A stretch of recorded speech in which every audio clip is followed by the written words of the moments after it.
Captain Vexmore stared at the small metal ball floating in the darkness of space. His 6 eyes blinked slowly as he tried to understand what he was seeing.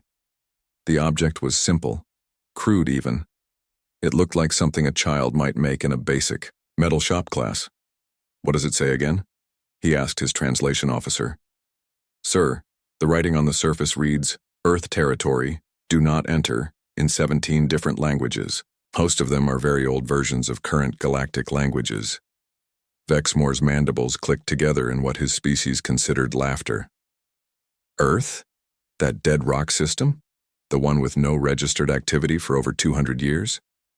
"Commander." Thale stepped forward, his blue skin darkening slightly with concern. "Sir, there are stories about this region. The traders call it the Silent Sector. Ships that go in, they don't come back out." "Stories," Vexmore spat. "Fairy tales to scare young pilots." The bridge fell quiet except for the soft humming of the ship's engines. Through the large viewing window, they could see the rest of their fleet, 47 warships, each one capable of destroying a small moon.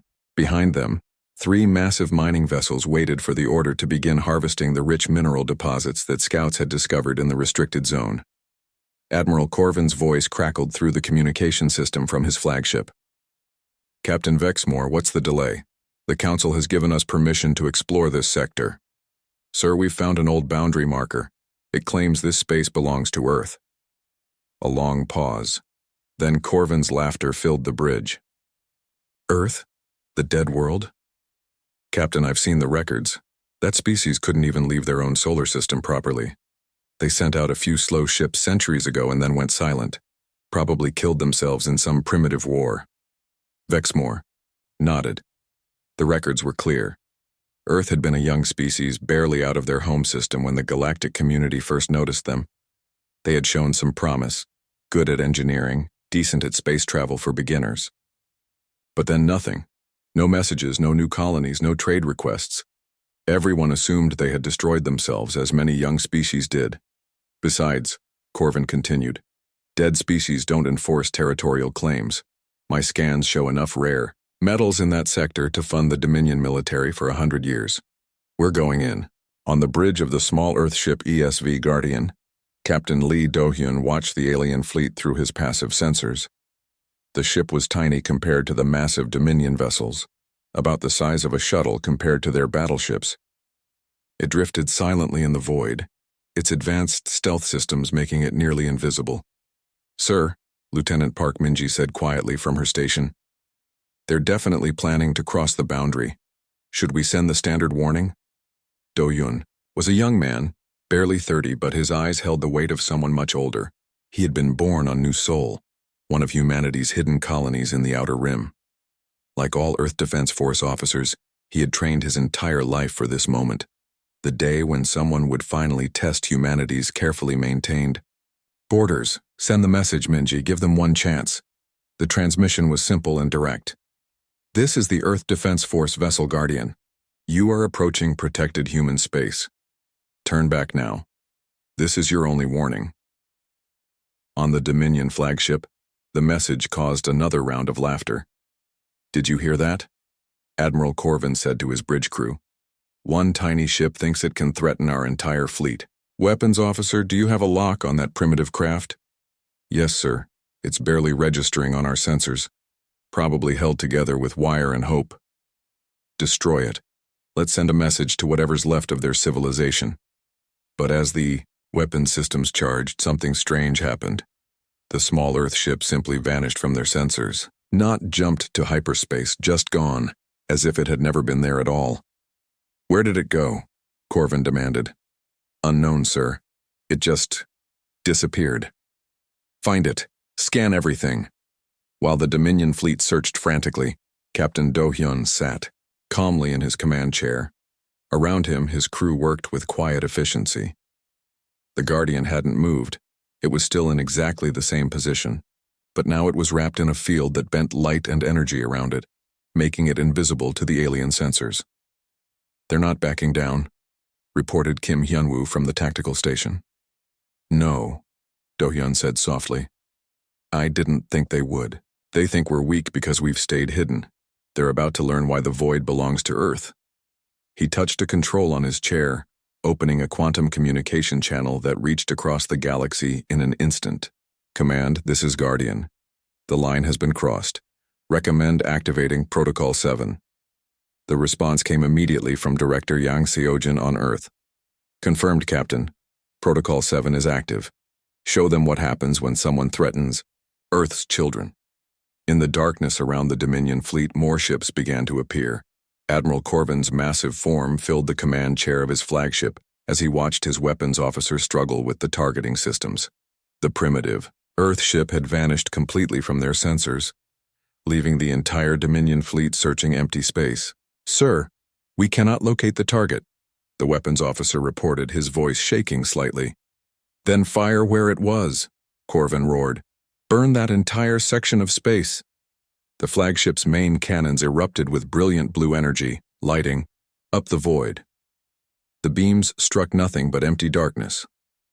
Around them, the other ships in the fleet joined in, filling the space with deadly fire. But there was nothing there to hit. Captain Do-hyun watched the light show from his invisible ship, with calm eyes. The Guardian sat exactly where it had been before, but the stealth field around it made the Dominion weapons pass right through the space they occupied without touching them. Sir, Lieutenant Park Minji said from her station, they're getting angry. Should we respond? Not yet, Do-hyun replied quietly. Let them waste their energy first. The alien firing continued for several minutes before Admiral Corvin finally ordered them to stop. The space around them glowed with residual energy, but the small Earth ship was nowhere to be seen. Report, Corvin demanded. Nothing, sir. If there was a ship there, it's gone now. Corvin settled back in his chair with satisfaction. Good, now we can proceed without interference. All ships, advance into the restricted zone. Begin mining operations immediately. The massive fleet began moving forward, their engines creating bright trails of light in the darkness. The mining ships at the rear of the formation started deploying their equipment, preparing to strip the nearby asteroids of their valuable metals. That was when the Guardian reappeared.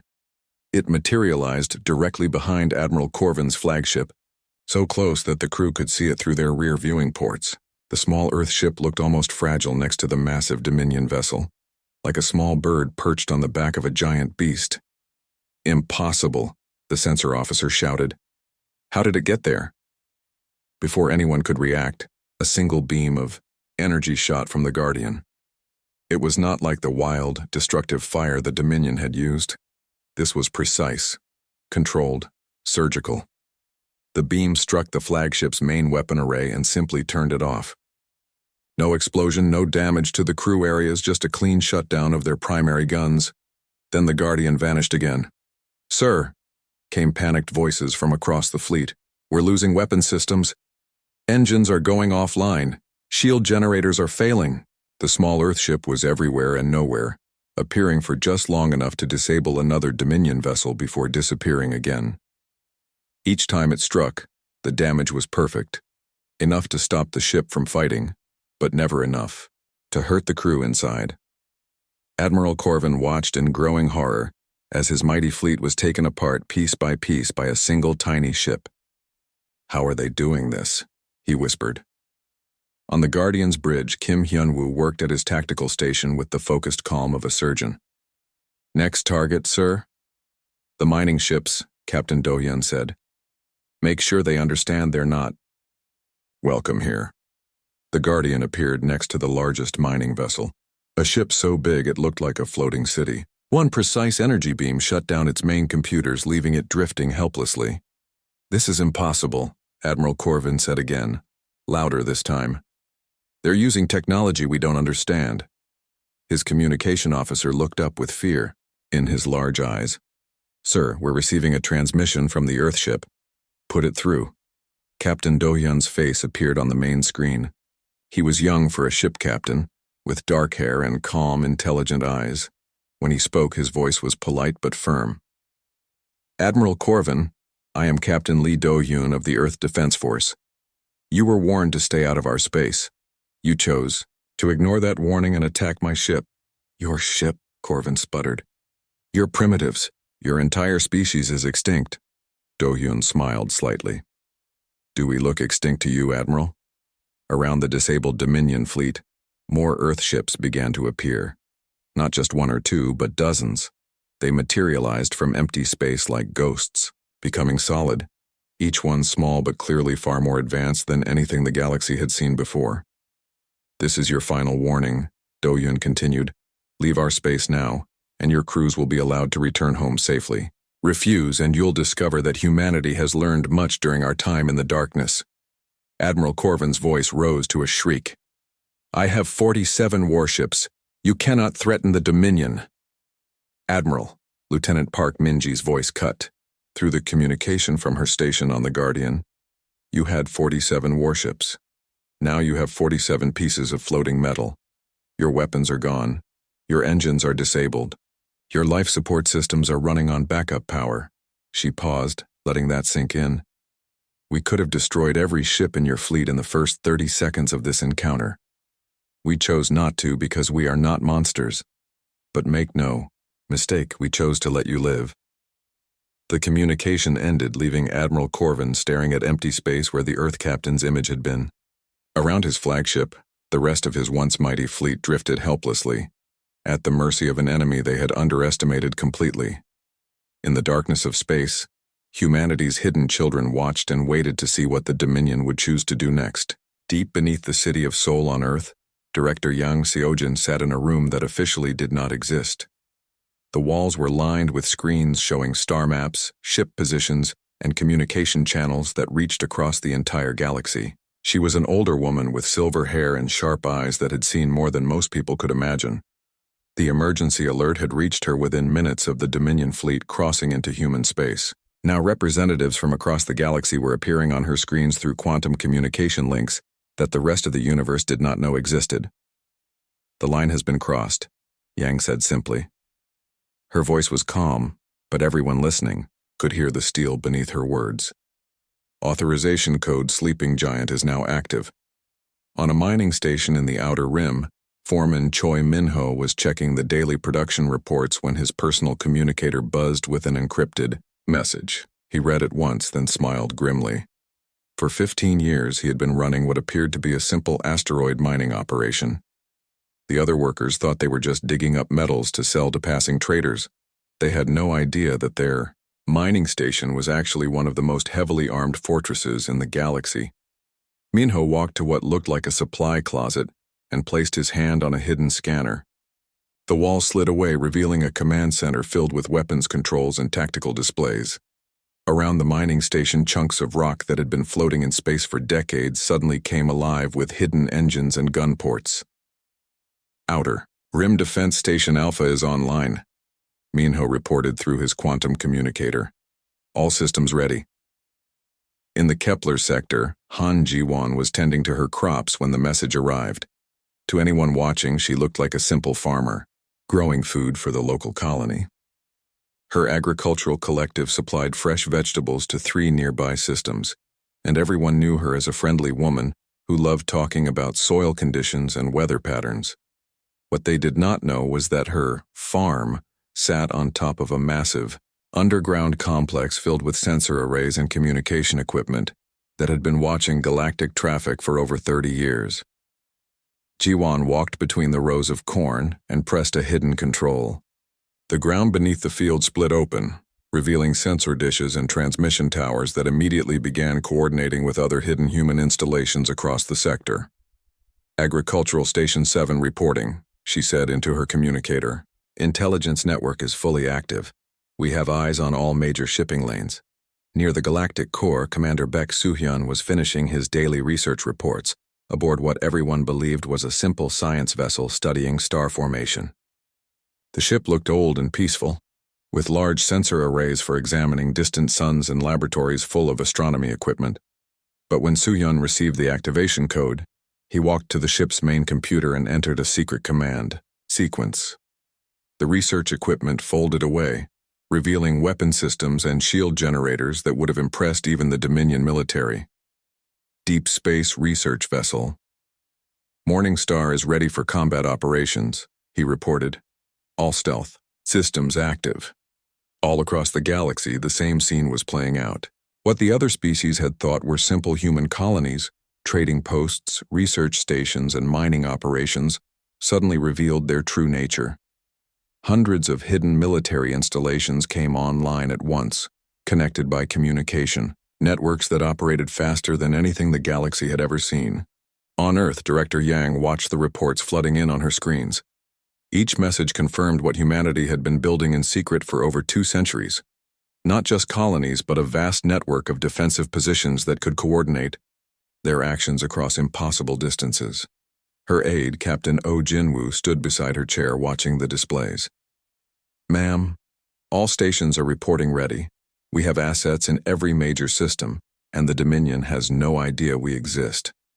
Yang nodded, slowly. "Good. Send the message to all human commanders. The children of Earth no longer hide. It's time to show them what we've built in the darkness."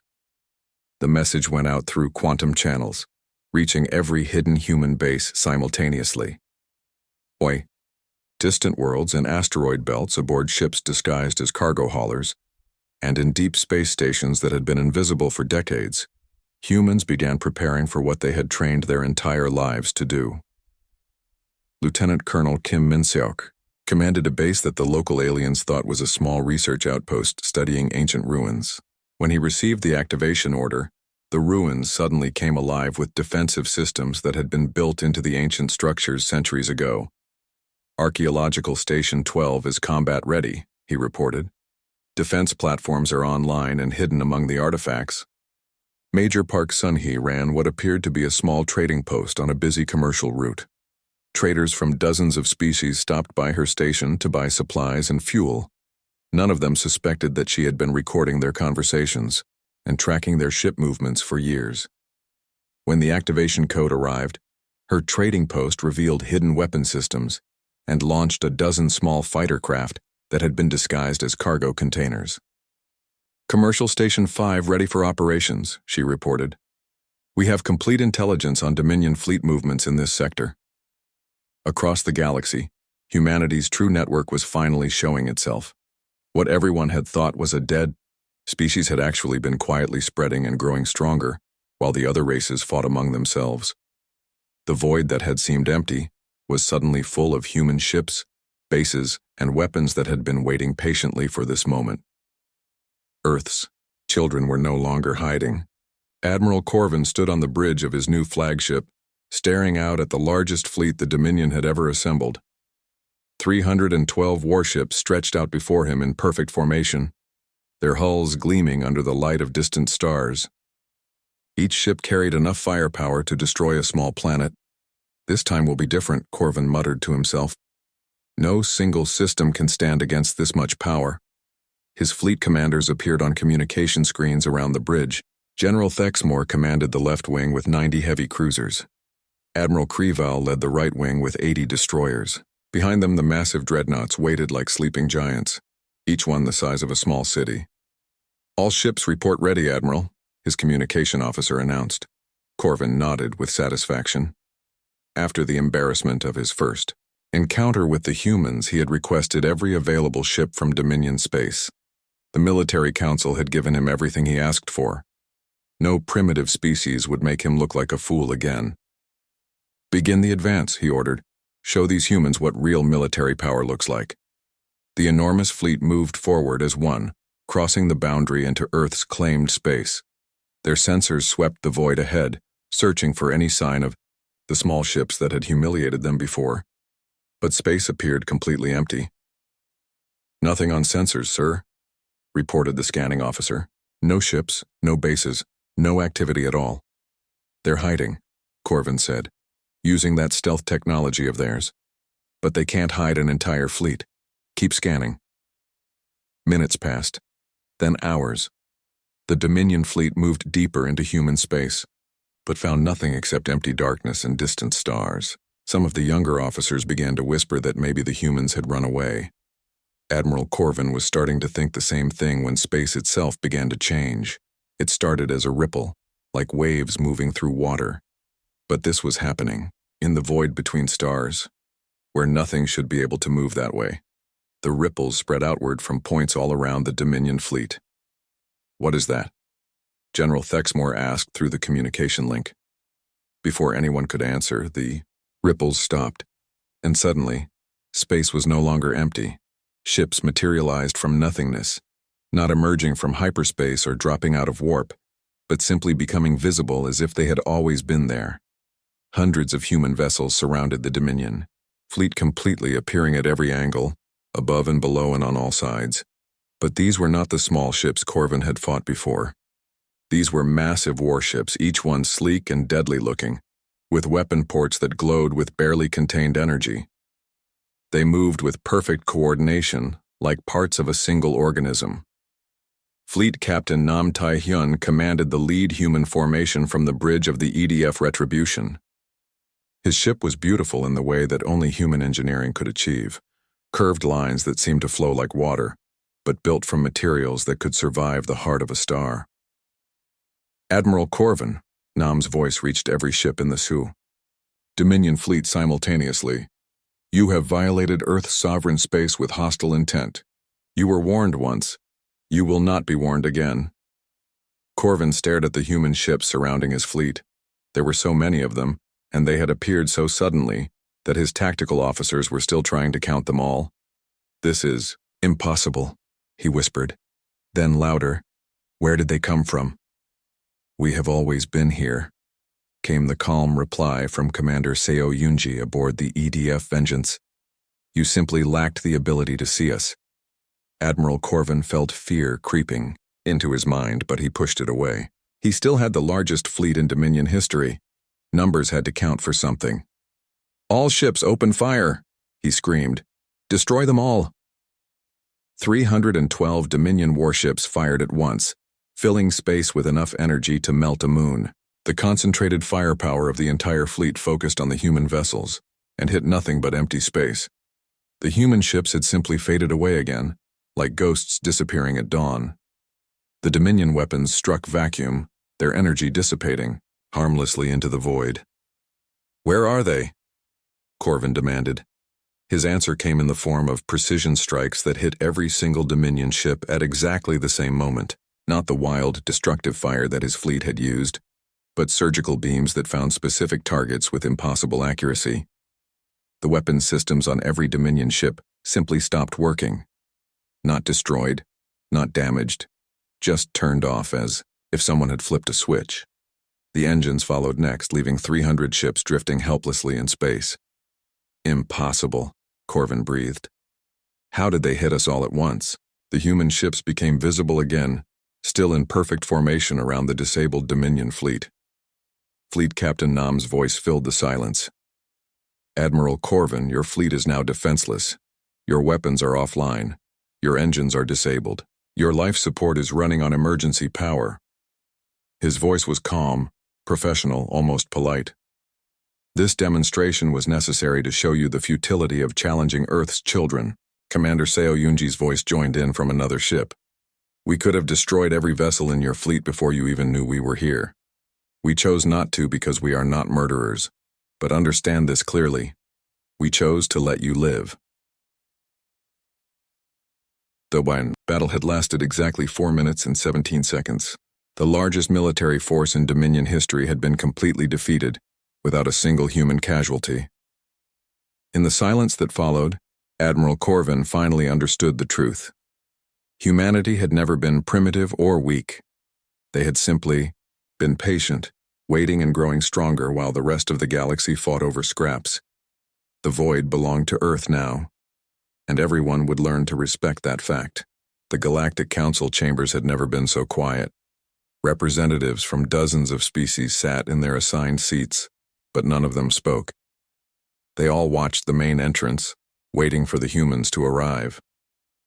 Council Speaker Mordak adjusted his ceremonial robes with nervous fingers. He was old, even by his species' standards, and had seen many changes in galactic politics over the centuries. But nothing had prepared him for this. The news had spread quickly through the galaxy.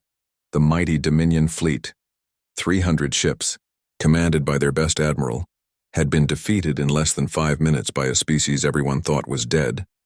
Now the humans had requested a formal meeting with the council, and no one knew what to expect. The massive doors opened with a soft hiss. Ambassador Yu Hyejin entered first, walking slowly but with perfect dignity. She was an elderly human woman, with silver hair and kind eyes, dressed in simple blue robes that seemed almost plain compared to the elaborate costumes worn by the other delegates. Behind her walked two guards in dark uniforms, their faces calm but alert. They moved with the controlled grace of professional soldiers, and several alien representatives shifted uncomfortably in their seats as the humans passed. Ambassador Yu took her place at the central podium and looked around the chamber with a gentle smile. When she spoke, her voice was soft but somehow reached every corner of the vast room. "Honored delegates," she began, "I thank you for agreeing to this meeting. I know many of you have questions about recent events." Council Speaker Mordak cleared his throat nervously. "Ambassador, the Council requires an explanation. Your species was believed to be extinct, yet you command military forces that have defeated our strongest power. How is this possible?" Yu Hyejin touched a control on the podium, and a holographic display appeared above the chamber. It showed a map of the galaxy, but not the one the Council was familiar with. This map was covered with thousands of small lights, each one marking a human installation. "Honored delegates," the ambassador said, "humanity was never extinct. We simply chose to be overlooked."